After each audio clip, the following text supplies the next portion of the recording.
Brent, I can't believe we're back for another episode. And if I can count correctly, episode number 5. This is it, episode number 5. You weren't available, so I did episode number 4 solo, which I was a bit nervous, to be honest, but we got through it. But I'm glad you're back, so we can jump right into it. And I think there's quite a lot on the agenda this time. I think we've got the global market update. The journal's just been released, so to hear your views on where we're going in the world. And with Lisbon just around the corner, March, not that long away, to hear about the sponsors and an amazing speaker profile that's really shaping up to be quite an interesting set of topics we're going to cover. And then finally, another Malt supply chain story that you've had the pleasure of interviewing this week. Yep, so we'll go through it. The market update will be rather brief. It'll be just what we've seen in the last couple of weeks and a few points to touch upon, and then we'll get into much more. Our focus is on Lisbon and spending a lot of time on it, so we're increasingly sharing more of those elements with people. So, pretty short and sweet, but let's get into it. And so what's happening from a market perspective, Brent? It feels like the main movements have been based on some Southern Hemisphere shifting. Yep. The story just keeps improving. I guess a bit of a broken record, but we've got more barley on the world's circumference now than we had last time we spoke, because Australia is better than expected and the forecast for Argentina looks better. So we have more barley in general. We have more quality malting barley at a time when our demand is pretty weak. So we're in a very, very comfortable situation. The one continuous kind of strange occurrence is the fact that prices are not going down further as we would expect when we see a rising supply like we have. So when we look at our predictive model, has been for many months been talking that we're going to come out of this low point and prices should start increasing just slightly. We're seeing actual prices are aligning with that. So we're actually seeing that maybe we are carving out a bottom here, and from this point forward, we would be sideways to slightly higher. And do we know, Brent, why prices are holding? Well, there's a few things. The wider market is seeing some confidence, and I guess what I wrote about in the last journal is the fact that we are potentially, these aren't all firmly in place, but there is a potential that we start to move into a calmer space geopolitically. So if there's been the trade war, U.S. and China, that would be potentially something very big if it just calms the global economy and we actually get on with growth. That would be good for beer and whiskey consumption, that's for sure. But now we're also hearing talk of potentially an end to the Russia-Ukraine conflict, which would be another big major disruption coming out of there. So the whole thing's centered on, can we get consumers back to their normal patterns, enjoying a beer with friends and kind of away from the disruptions, because we've been through 5 years of quite a very disruptive period. So I think at a high level, we look forward to 2026. Maybe if a few of these things do line up, maybe we could start to see things moving in a positive direction ever so slightly. But as we sit here right now, lots of good quality barley out there at a reasonable price. Yep. I always say, Danielle, there's over 150 million tons of barley produced on the planet. At today's demand profile, we only need 25 to 26 million. So we're only using 1 out of 6 tons in a normal case, and we're just seeing such a good result this year that we are in a very, very comfortable place from a quality and availability standpoint.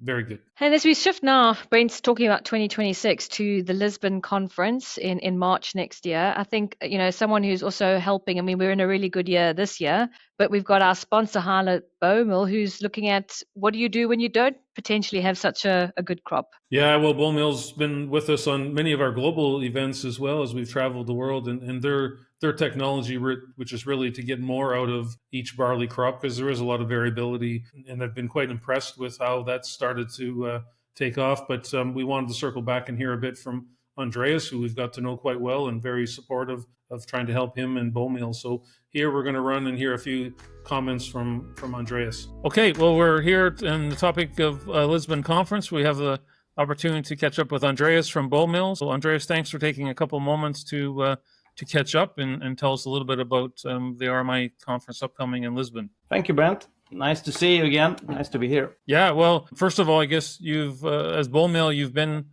a sponsor at various events, so we certainly appreciate that, and we're looking forward to to the event in Lisbon. I guess the first question, specific, I guess, to Lisbon is when you think about the RMI conference, what is it that you like about it? What is it that really drives you to be part of it? And what's the value that you and the Bull Mill team get from the RMI event? Yeah, that's a good question. It's actually when I think of it, it's a number of things. But what comes spontaneous to my mind is the network and the great amount of people that you get to know at these events. And with that, you get into a lot of conversations. There's a lot of presentations that you're attending, with all the learnings that give you. And then with the opportunity afterwards that you can also have follow-up discussions and learn more about the different topics that you are more interested in. So all in all, network and learnings. Yeah. We often say, I summarize talking to people, 49% insights and 51% networking. You're probably touching upon that 51% is very important. I would say 51 plus for me. Yeah. Well, we often get reminders to people say, don't cut the coffee break short. Don't make the lunch break too short, and make sure you keep those networking opportunities with sufficient time to let people do exactly what you talked about. So that's really good. Yeah, but it's true. And what also comes to my mind is that it's not only about the opportunity to network, but it's also about creating that atmosphere where networking is coming natural. It's not something that is forced onto you. It's coming natural conversations. It's almost like it's on a friendship base more than a business relationship. So that's something I have learned to appreciate very much over the years with these events. Yeah, and some of it's tradition, but I guess the blend of those networking, we have a more informal welcome reception to start things off. Then we go a little bit the other way, and we have the more formal Excellence Awards event on Wednesday night, and then we finish it off with probably the most informal and best way to casually meet people is on the pub night. So I think we've kind of got a good recipe. So we appreciate feedback like yours and others to kind of keep with the system as it is and don't change the recipe. I don't think you should. Well, thanks for that, Andres. It's great to have you, as I said, to continue the partnership, and we're really looking forward to having you with us in Lisbon. Likewise. Thank you so much. I mean, I still find it fascinating how you've got technology that can really help you with dealing with some of that variability. I mean, the other thing that can give us a real shock is energy. And so at Lisbon, we're going to hear a lot about how energy looks going into 2035. Yeah, so Katrine's back from PowerPulse, so our audience will be very familiar with her. She joined us right at the start of the conflict. And so there's been that disruption, so there's a bit of a market element to it. But also in decarbonization, people will hear a bit of her story and what she's going to bring to the table to tell us what's the energy complex doing to be ready for 2035. Very important subject, as you're saying, Danielle, and I think something we just have to have on the agenda, and we'll continue to profile that. Absolutely. Okay, well, today we're going to take a few minutes to catch up again with Katrine Evan from PowerPulse, who's going to be a speaker in Lisbon. Katrine, first of all, thanks for agreeing to join us in Lisbon. You're welcome. Thank you for inviting me again. This is, as I was saying, this is your third RMI event, so we started the journey in 2022 in Antwerp. That was right after the beginning of the Russia-Ukraine conflict, so we had quite a disruptive environment, and I guess we've been dealing under that for a few years. So from that standpoint, you've had lots of insights to share with people, which has been met very positively. So I guess the conflict, the disruptions still continue. I guess there's still lots to talk about in the energy world. Absolutely. Well, I think I came in with a bang, as you said. It was at the beginning of the Ukrainian crisis with very high energy prices, a lot of unexpected challenges for the industry. But as you say, Brent, it's not over yet, and it's the end of 2025 now. And there is still a lot of changes in the energy world to be expected and to be discussed in Lisbon, of course. Yeah. So I think there's as we've talked about different times, Katrine, there's a market element to it. But I guess the other thing we've talked about a bit as well is the industry's doing a lot of work in decarbonization, and energy is a major issue to overcome in that sense. So on the journey to carbon free, or whatever we would describe it. So I guess that's another aspect of what you're going to bring to Lisbon, and share a few of your thoughts in what's going on as we think ahead to 2035. Yeah, absolutely. Although the industry in Europe and even outside Europe is facing a lot of headwinds, we still see a lot of initiatives taken by the industry. What we also have seen is that the framework to support decarbonization has been changing a lot, especially in Europe. And I think it will be very interesting to see which technologies are currently developing, which could be mature within now and within 10 years. So I will definitely also elaborate a little bit more on that one. There's not a lack of things to talk about. I guess that's the good thing. I'll have some pressure on you to keep it to 20 or 25 minutes, but we'll manage that. I'll do my best, and I will try to focus as much as possible, but yeah, really looking forward to it. Yeah, me as well. So we'll look forward to you, and we'll see you in Lisbon in March of 2026. Great. Thanks a lot. Looking forward to it. Cheers. Bye-bye. I mean, the other topic, Brent, we talk about a lot and it remains front and center, moving on from energy, is to regen ag and engaging with farmers. And so I'm really curious to hear about the CRISP Field Forward program. When I saw the title, it made me think of that movie Pay It Forward, where you're getting some benefit downstream. Is it similar? Yeah, I think in the agricultural perspective it is, and a really good conversation we had with Ellie from CRISP. They've put a lot of thought into their broader strategy and really getting into the details of how you actually put this the strategy element into place directly with farmers and where farmers can see the benefit.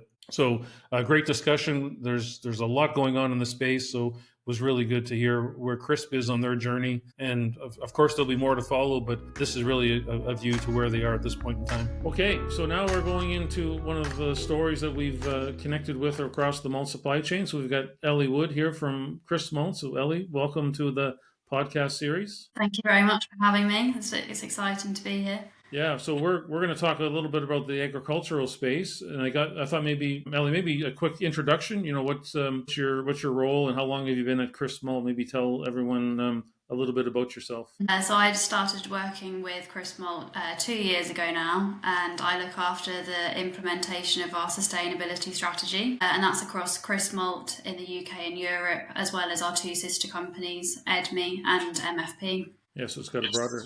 So, well, maybe that's a good place to start then, Ellie. I guess from the overall sustainability strategy, what are the things that you're focused upon? What does the big picture look like when you talk about sustainability? So the big picture around our sustainability strategy is focused around decarbonisation and net zero across our production plants, as well as the wider supply chain, water reduction and water consumption, and also waste as well. But a key part of this is our sustainable sourcing strategy, which forms the broader picture of building a resilient supply chain.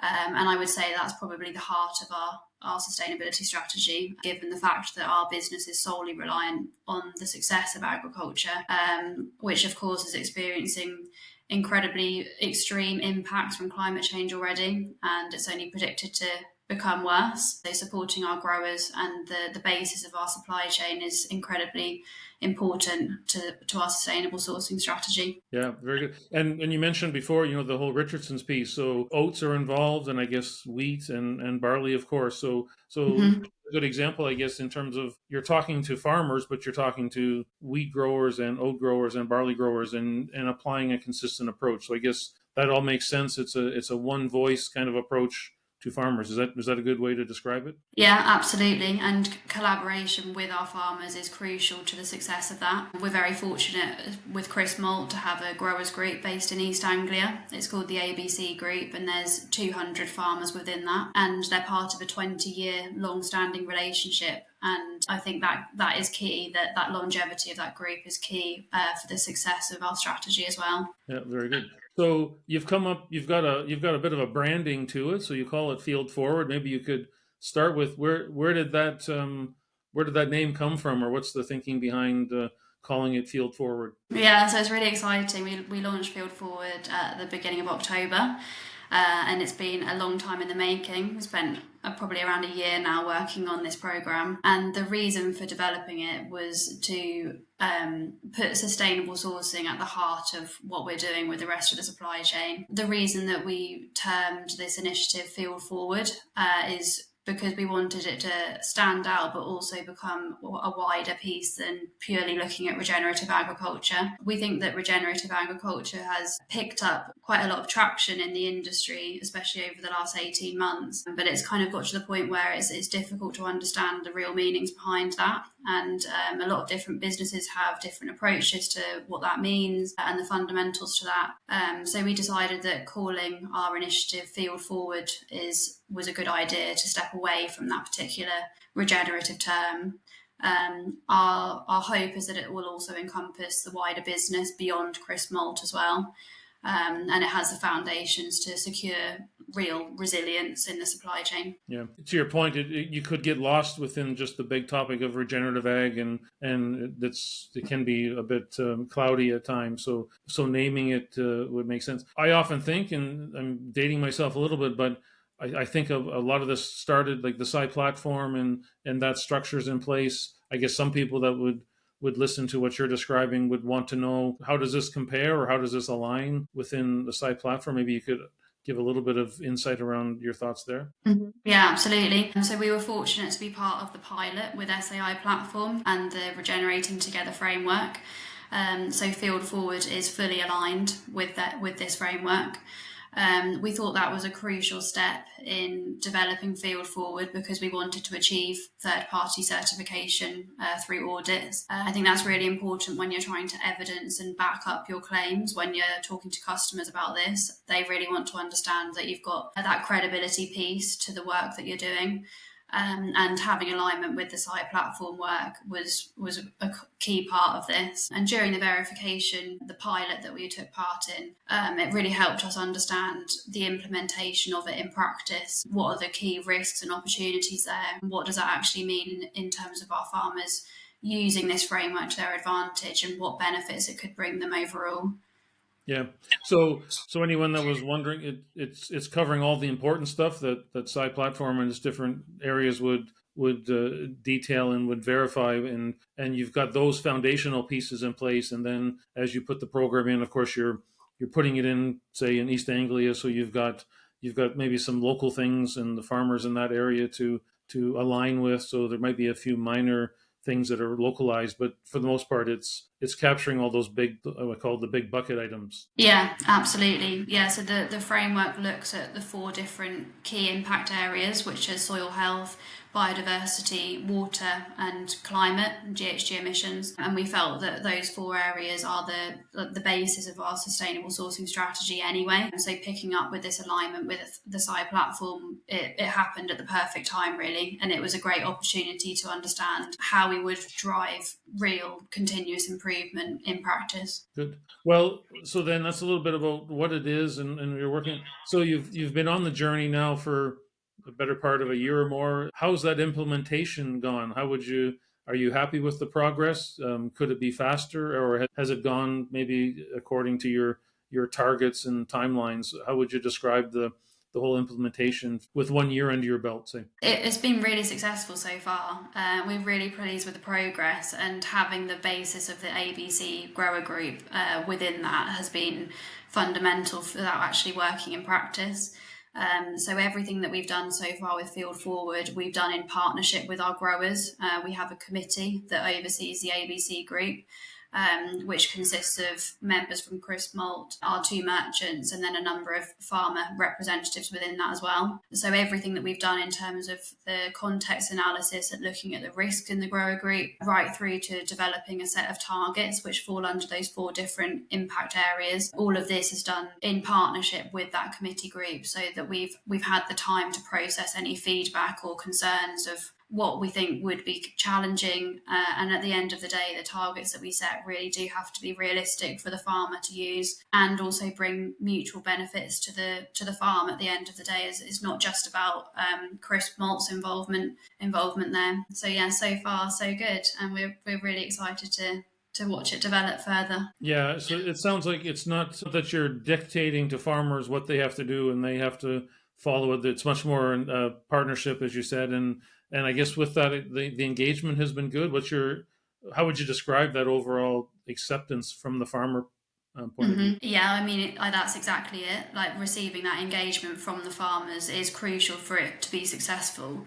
And making sure that we do develop this in a partnership, collaborative approach is really key for that not becoming, a dictation of what should and shouldn't happen on farm. The great thing about the RTF framework is that it becomes context specific, so it remains relatable at the farm level. It means that individual farms can use it in their own ways to their own advantage, and it's not a set of rules as such that the farmer has to follow. I think maintaining that flexibility of the approach and making it useful in practice maintains that level of engagement, because the results that the farmers receive out of it are genuinely useful when they're looking at influencing their on-farm decisions and perhaps choosing a set of practices that would drive those continuous improvements. Yeah, so they can kind of pick what to work on or what to focus on, how much focus they put on it, so they are allowed to. And I guess in a way they'll get as much out of it as they put into it in a way, and it's good for their long-term health of the farm. So I guess that everyone would agree in the long term, but there's even some more immediate benefits. I guess they would start to see some of the benefits of this program start to bubble to the surface here fairly quickly. Yeah, absolutely. And it's our idea as well to kind of have subgroups within the main grower group. So, for example, there would be a subgroup on water, which perhaps is more key for, farmers that have water courses running through their farm or have particular vulnerabilities to groundwater or abstraction risks. That type of thing. It can be made very usable in practice, and the results that they get out of it, they can then apply that. Having the grower group as well allows great flow of knowledge exchange. That group is a 20-year long-standing group, so there's that need and want, I guess, to share that information already. It also means that there are things that something might particularly work for one farm, but it won't for another. And I think, again, maintaining that flexibility within subgroups, within Field Forward, enables for that to happen. And it's not a regimented structure that can't change. So I think that is also key to getting the farmers' engagement. Yeah. So there's best practice sharing, but there's also, I guess, some adaptability to specific farm level nuances, we could say. It might be a big topic, but I guess these things always lead to around data. Are you ever worried about how much data you need to manage, and can you keep your grip on all that data, or how do you manage that? Because I've talked to others about it, and I guess that's often a concern, is there can just be so much data that it can actually be a bit overwhelming. So have you solved the data collection issue? Yeah, so I mean, part of the reason why it's taken us a long time to develop Field Forward is because we wanted to make sure that there's a balance in how much data we actually get from the farms. We didn't want the data collection to be a burden to the farmer. It needs to remain valuable and insightful. So it took a while for us to really finalise the key metrics that we look at within the system. I do believe that there is such a thing as having too much data, because it needs to remain usable and valuable, and having granular level detail doesn't necessarily solve everything. I think understanding the broader picture, understanding the practices that are taking place, not just looking at metrics on the farm such as soil organic matter or irrigation volumes, it goes beyond that when you're looking at the practices that are involved. So yeah, I mean, at the moment we collect our data through a system with Map of Ag. We were previously collecting on-farm carbon footprint information through this tool as well. So our growers that are in this group are used to using that framework. And then beyond that, we have a survey within this platform that collects this data that relates into Field Forward. All of this data is pulled together with the help of Map of Ag for the validation purposes. And it's brought together into a dashboard which kind of brings context to what we're seeing in the emissions results as well. So having this platform to pull all this data together is incredibly insightful for us to then also feed back to the grower group to use to their advantage. And the farmer doesn't think it's burdensome, so the level of input you needed from them they view as manageable as well. Is Is that the case? Yeah, definitely. Yeah, especially with the carbon footprint information. There's just one single input screen that the farmer needs to use. The dashboard has also been developed as a bespoke tool for crisp malt, so it has been designed in a way that takes the burden away from the farmer. And yeah, I mean, we've had great feedback from growers that are engaged with it on how useful the information is. It also looks at nitrogen use efficiency within this tool as well, and that's something that's incredibly useful for them to have insight into when they're, either looking at different types of fertilizer application or when to apply it and its impact on the yield, the grain nitrogen content, and beyond that as well. So yeah, I mean, we've had great feedback so far. Yeah, it could be the fertilizer is a good example. There could be some immediate savings if they can be more effective in fertilizer use, and because of the cost element as well.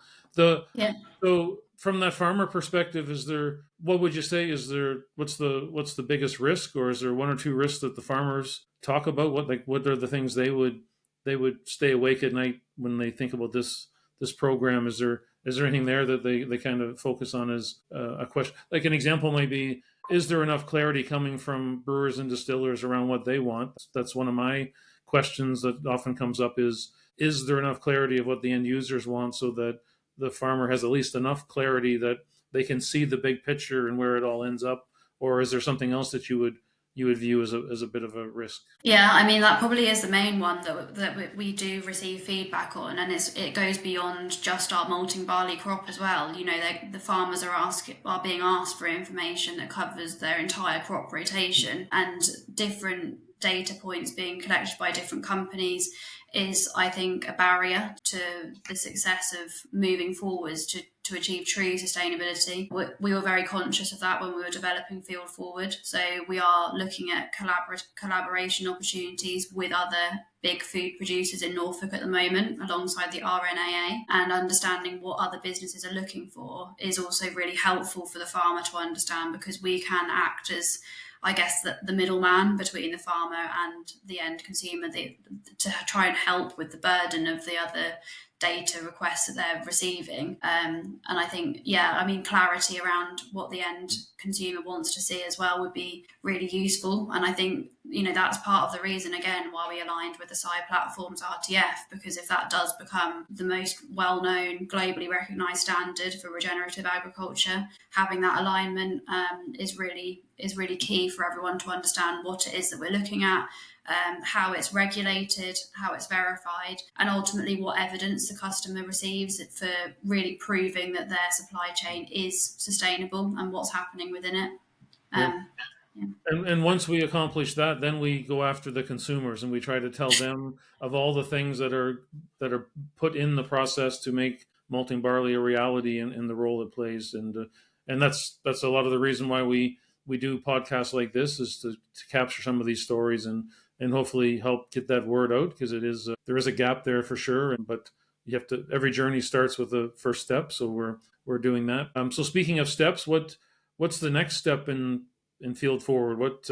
What's your focus, say, as you head into 2026? What's the top of your list in terms of things to do? Yeah, so I guess progressing with the data that we've collected so far with the ABC group. With that, we've now set some realistic targets within those different impact areas. Our goal will be progressing towards those targets and understanding the strategy behind doing so. That's probably going to consist of hosting events or workshops for our farmers to attend and feed back information to us. There's going to be the opportunity for them to highlight to us what risks are on their individual farms and how we can support that further. We also want to potentially look into funding opportunities, what's out there for our farmers to use already, and how can that then build into a wider picture for them to achieve further improvements on their farm levels. And I guess almost really highlight the great things that are already taking place in the grower group. The set of results that we have already highlights that 85% of them are already cover cropping, and we have information around what they're using and the impacts that's having on their soil health. And there's a number of different case studies within there that we really want to demonstrate that are having a fantastic effect already. Yeah, I guess showcasing that as well is going to help further with farmer engagement, because it really does highlight the positives that they've already adopted. Yeah. So it sounds like we could always do a chapter 2 of this discussion next year and get an update from you on how you're progressing against those targets and the further progress that you've accomplished. I guess for that, Ellie, thanks for taking a few minutes to explain the program. It sounds very, very interesting. Sounds well thought through, and I guess you've got a clear plan. Now you just have to make it happen. Yeah, absolutely. Thank you very much for the opportunity to discuss it with you. Yeah, great job. Thanks. Okay, well, maybe the last part of this, Ellie, is the podcast is called Pursuing the Perfect Pint. So when I think of that, it often is around a product, but it's also very much around an occasion or sharing with people. So when I ask you about the pursuit of the perfect pint, what comes to your mind when I throw that at you? Like, what would your ideas be around what could get towards perfection at least? Well, that's a very difficult question, but I believe that having something as a perfect pint probably doesn't exist all the time,